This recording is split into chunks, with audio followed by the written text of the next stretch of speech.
بسم اللہ الرحمن الرحیم۔ السلام علیکم ڈیئر ویورز، آپ کے فیورٹ انفارمیٹیو چینل حقائق ٹی وی سے آپ کی خدمت میں حاضر ہیں۔ آج ہمارا موضوع گفتگو جسم سے خارج ہونے والے مادے ہیں۔ صحت کو قائم رکھنے کے لیے صحت مند غذا ضروری ہے اور نہایت متوازن غذا ہمارے جسم کے لیے بہت ضروری ہوتی ہے۔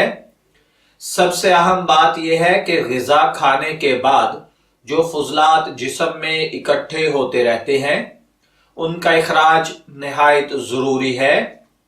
اگر یہ جسم میں سے خارج نہ ہوں تو بڑے پیچیدہ امراض کا پیش خیمہ بن جاتے ہیں۔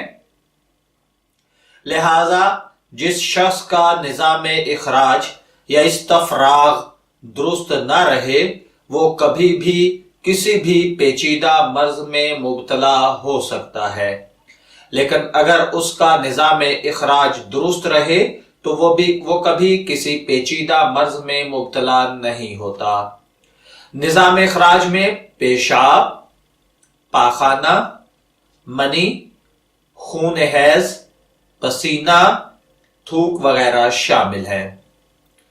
ہم اس سے پہلے ایک ویڈیو کے اندر صحت مند پیشاب کے موضوع پر گفتگو کر چکے ہیں۔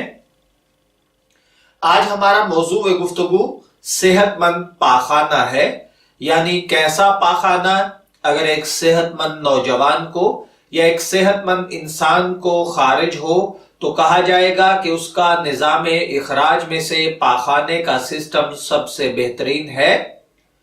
تو اس کے لیے یاد رکھیے سنہری رنگ کا، گویا زردی مائل وائٹ، یعنی جو بیٹھتے ہی صرف 1 منٹ میں مکمل اخراج ہو جائے، گول چھڑی کی طرح لمبا، نہ سخت اور نہ ہی بالکل پچکنے والا نرم ہو، بعد از فراغت آپ کی طبیعت حشاش بشاش ہو جائے، دن میں صرف 1 مرتبہ صبح اگر زیادہ ہی پیٹ بھر کر کھا لیا گیا ہو تو دن میں 2 مرتبہ آئے، یہ ایک صحت مند آدمی کے لیے صحت مند پاخانہ کہلاتا ہے۔ میں دعا گو ہوں کہ اللہ تعالی ہمیں اپنے وجود کو صحت مند رکھنے کی توفیق عطا فرمائے۔ اجازت چاہیں گے، پھر ملیں گے کسی نئی انفارمیٹیو ویڈیو کے ساتھ، تب تک کے لیے اللہ حافظ۔